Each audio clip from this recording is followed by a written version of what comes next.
Bonjour tout le monde, écoutez là ça va faire non ça fait un an, aïe, que je me suis fait opérer de ma sleeve, donc je reviens vers vous parce qu'effectivement j'avais des questions, puis j'ai des choses à vous faire partager sur mon expérience personnelle.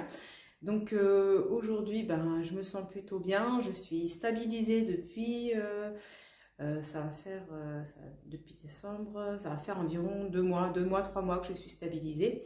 Donc écoutez ça donne ça, voilà. Là aujourd'hui je suis... voilà. Voilà, donc aujourd'hui, je peux avoir la chance d'avoir une taille 38, on va dire, sans problème de santé, quoique sans problème de santé par rapport à la sleeve. Mais effectivement, pour ma part, je dis bien c'est mon expérience personnelle et j'arrête pas de vous le répéter dans chaque vidéo.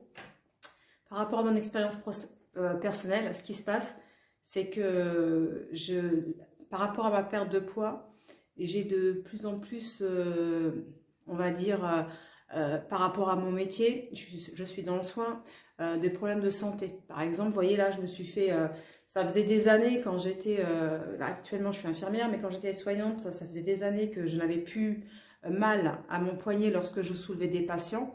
Et depuis quelques semaines, mon canal carpien me refait mal. Pareil, j'avais fait un lumbago lorsque j'étais à l'époque obèse. Pareil, mon lumbago avec une autre patiente qui est en obésité, que je devais relever, je me suis cassé le dos. Donc effectivement, la perte de poids quand même a engendré certaines fragilités au niveau du corps, pour ma part. Voilà, autrement je me sens bien. La seule petite chose, après on peut pas avoir tout non plus, c'est ce que je dis, hein, c'est une opération qui est quand même assez importante.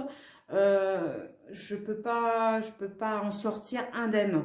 Ma poitrine par exemple. Actuellement, j'ai jamais eu une poitrine comme j'ai actuellement. J'ai tout perdu. Je n'ai plus rien. Regardez, je vous mens pas.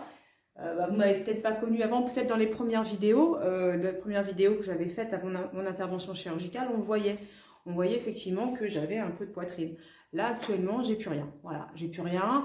Au niveau des fesses, excusez-moi, hein, moi peut-être pour certains ou pour certaines qui se sont fait opérer, pareil, hein, j'ai le cul qui est là, qui est plus que flasque. Donc voilà. Donc j'en ai parlé à mon chirurgien qui m'a dit que normalement il faudrait attendre 18 mois. 18 mois avant de pouvoir voir peut-être une prise en charge dans un hôpital. Sachant que, parce que je lui ai dit, moi j'ai perdu 34, 37 je crois, 37 kilos. Et je lui ai dit, oui, mais j'ai pas perdu 40 ou 50 kilos comme la plupart peut-être de mes compatriotes sleeve ou bypass. Et il m'a dit que c'était pas la perte de poids quand vous voulez faire de la réparation, excusez-moi, je ne trouve pas mes mots, de la chirurgie réparatrice. C'était selon les plis. Alors les plis, moi je veux bien. Donc c'est selon les plis. Alors plus vous avez de plis, et peut-être plus vous avez de chances de vous faire opérer. Donc je vais compter mes plis à l'arrière. Là, on va voir si j'ai peut-être plus de chances de me faire opérer. En tout cas, je vais attendre, là ça va faire un an de sleeve. Je vais attendre encore 6 mois. Et je prendrai rendez-vous sur Paris. Et là, pareil, je vous referai une vidéo en vous expliquant peut-être les démarches, pour certains qui sont curieux de savoir les démarches, pourquoi on a le droit, pourquoi on n'a pas le droit. Donc tout ça, vous voyez ça, je le ferai au fur et à mesure, je prendrai des notes et les prochaines vidéos, je vous balancerai les informations pour ceux qui sont intéressés. Autrement, bon voilà, hein, autrement physiquement, voilà. Et puis mes cheveux, aïe, mes cheveux repoussent, regardez. Alors j'avais plus de cheveux, rappelez-vous, j'étais un peu dégarnie de là, un peu dégarnie de là. Regardez, je me fais maintenant une choupette, hein, parce que je ressemble à rien. Quand je détache mes cheveux, je ressemble à rien du tout. Donc là, si vous voulez, je mets des petites barrettes. Sinon, ça fait zébulon. Ça fait des petits cheveux qui... ça pousse, hein, vous me direz. Le chirurgien m'a dit qu'il y en a pour combien de temps 12 à 18 mois que ça va repousser. Je vois, mais bon, je m'inquiétais quand même un petit peu. Donc ça repousse, effectivement, malgré, je vous disais, hein, les injections de Bepanthen. Alors tout ça, pour ma part, ça a été de la bêtise. Hein. Bepanthen, Forcapil. Alors Bepanthen en gélule, j'ai fait. En intramusculaire, j'ai fait. Forcapil en gélule, j'ai fait. Et puis je crois que j'avais pris un autre, je ne me rappelle même plus du nom que c'était.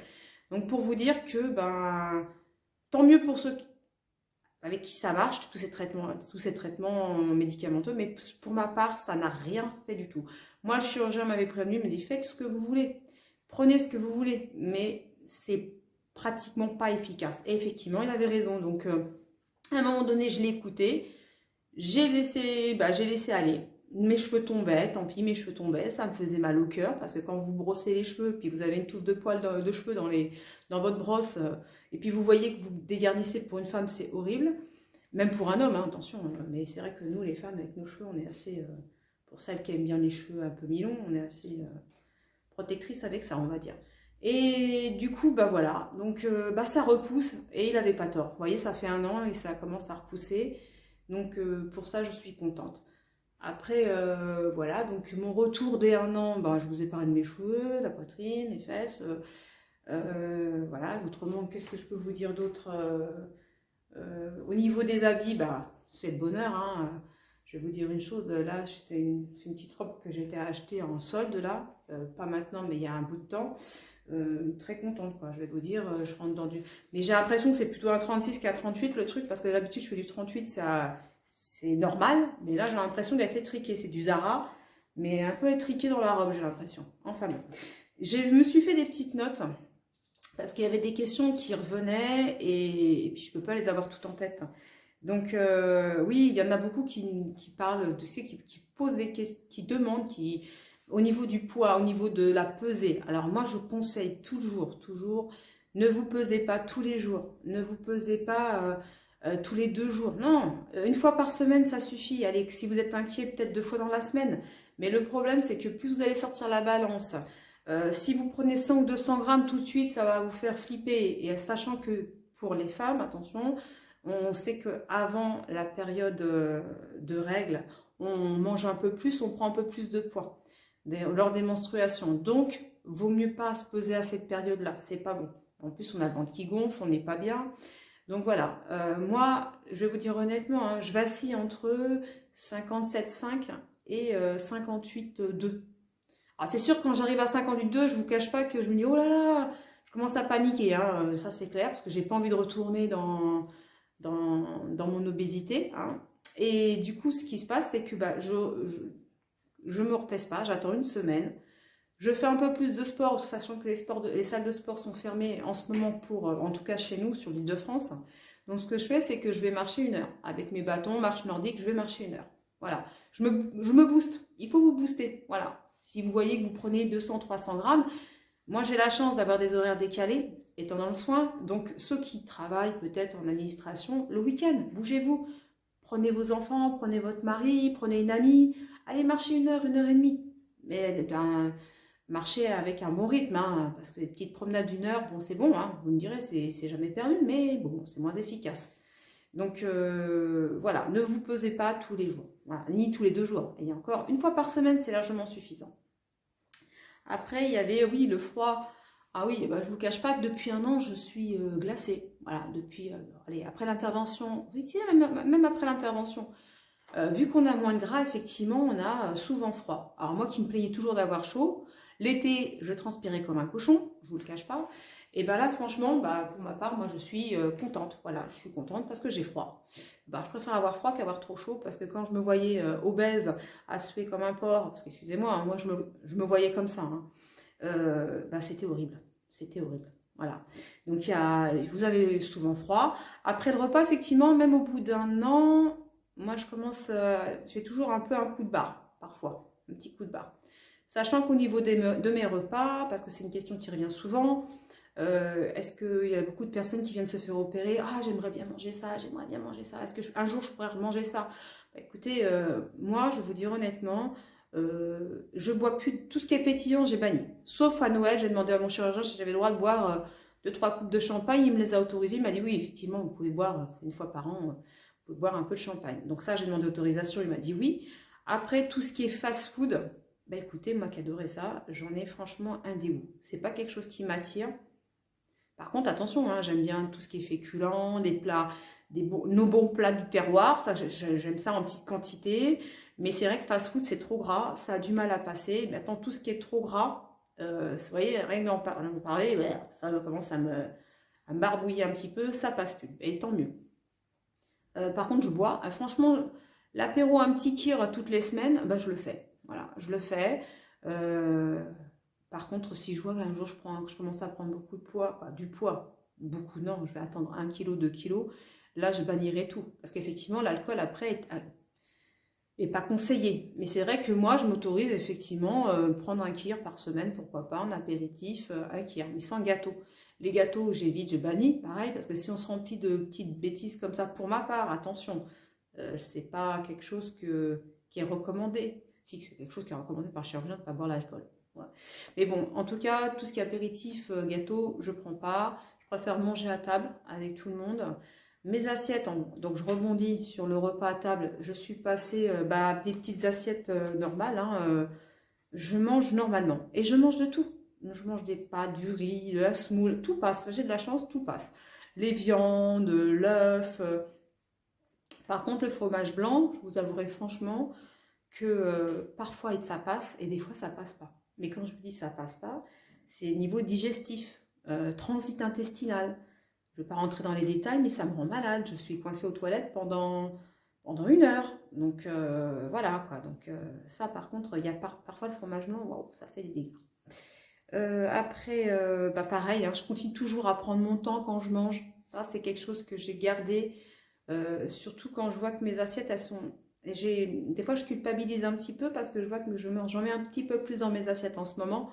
Donc, je culpabilise et du coup, je prends plus... J'essaie de poser ma fourchette parce que c'est pas évident, hein. On nous dit manger, attendre, poser la fourchette. Bon, à un moment donné, c'est... Quand vous avez faim, en plus, c'est chiant. Voilà. Donc, quand je vois que mes assiettes, elles sont un peu plus grandes parce que j'avais un peu plus faim, je me dis, Valérie, tu vas pas tout manger. Donc, ce que tu fais, c'est que tu poses ta fourchette, t'attends un petit peu. Donc, j'attends. Alors, je me lève. Alors, vu qu'on mange en famille, j'essaie de faire, si j'avais quelque chose sur le feu entre-temps, parce que des fois, je m'avance au niveau des préparations de mes repas, je vais me lever, je vais remuer ma popote, histoire que là-dedans, le message passe, attention, tu commences à être rassasié. Je veux à chaque fois déclencher cette petite information. Attention, tu commences à être rassasié de façon à laisser mon assiette et pas à me gaver pour me gaver, quoi. Et la peur que j'ai aussi, c'est la distanciation de mon estomac. Ça, par contre, je ne vous cache pas que j'ai un petit peu peur et puis, bon, voilà. Donc ça, c'est des choses, effectivement, quand vous vous faites opérer. En tout cas, moi, ce sont mes ressentis, voilà, qui m'angoissent un petit peu. Après, il y avait quoi ah oui, alors, pour une petite astuce, et ça revient souvent des personnes qui ont du mal à boire. Moi, franchement, l'eau du robinet à température ambiante, elle ne passe pas. Ça m'écoeure.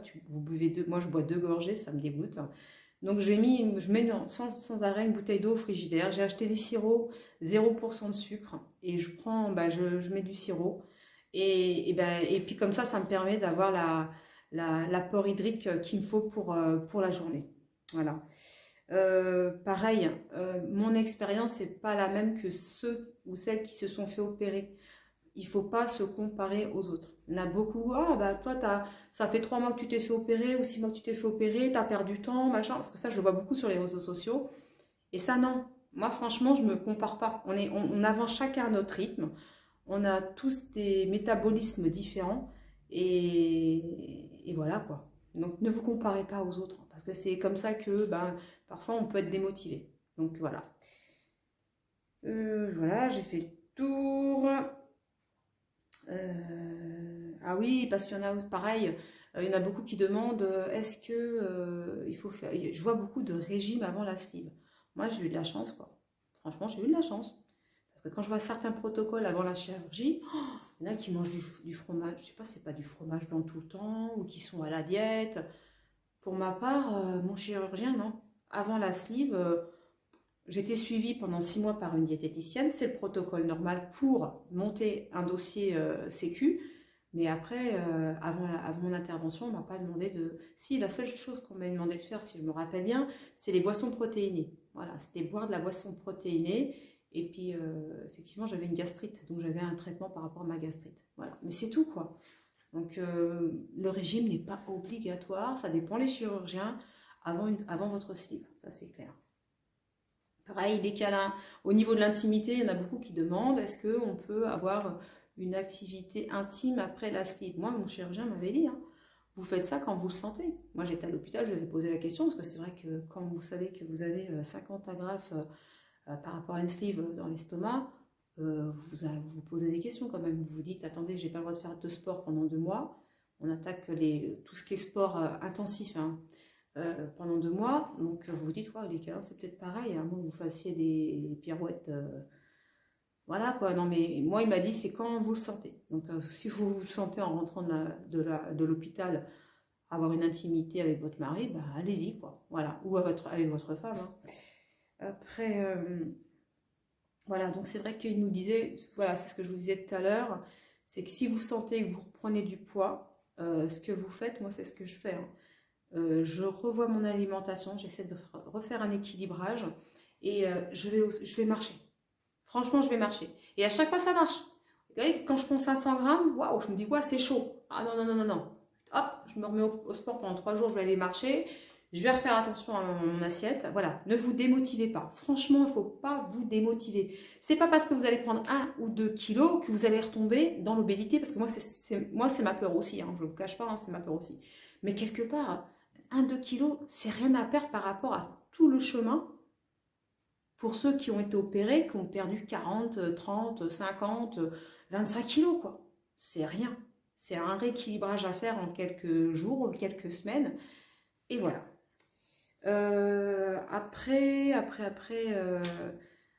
Oui, oui, il y avait au niveau des... Je vais poser ça là.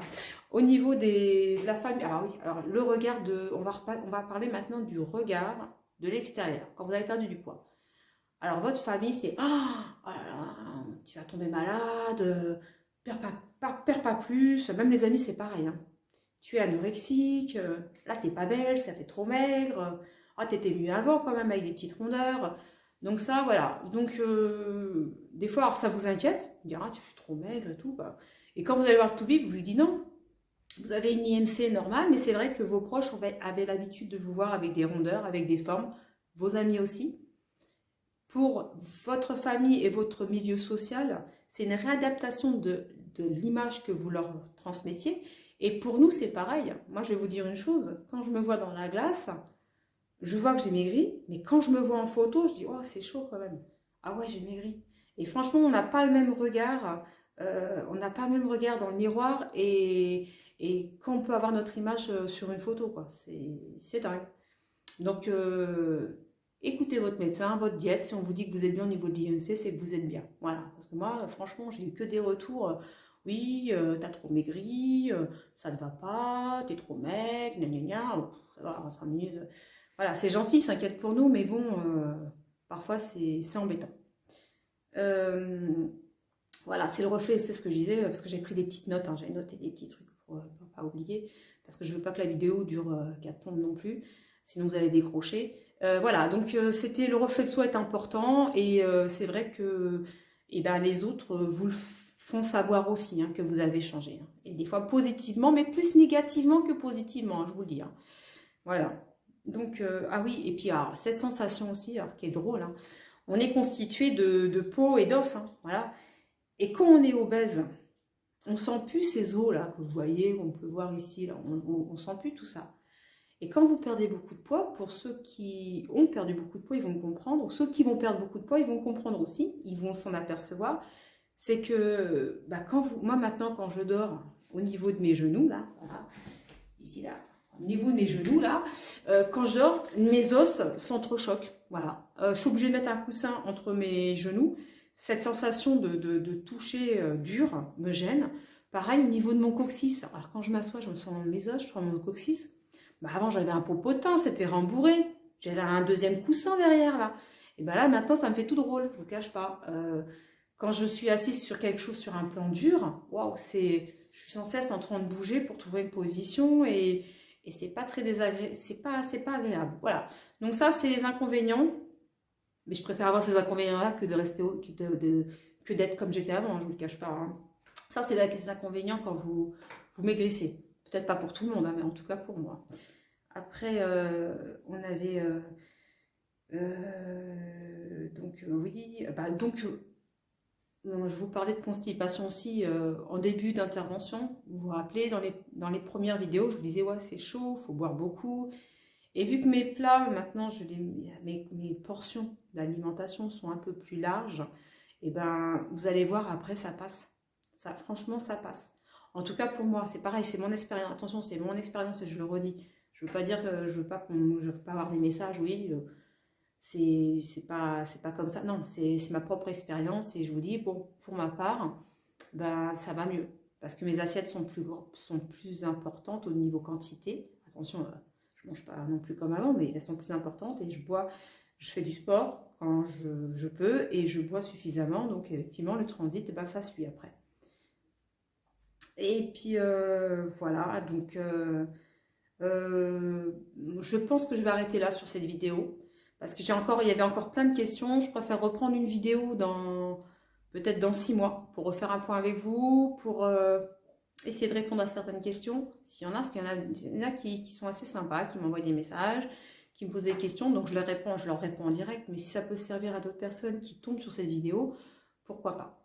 Donc bah écoutez, moi en tout cas, je vous dis à bientôt. Je reviendrai vers vous. Et puis, n'hésitez pas à vous abonner à la chaîne. J'ai un compte Instagram aussi. Bon, c'est vrai que je poste pas beaucoup de choses. Mais si vous envoyez des messages ou si il y a des questions que vous pouvez me poser, des choses qui vous interpellent, n'hésitez pas. Voilà, donc j'ai le Instagram, j'ai la chaîne YouTube. Donc, vous mettez... Alors, si vous avez aimé, vous faites le petit pouce, c'est sympa. Et puis, moi, en tout cas, bah, je vous dis à bientôt.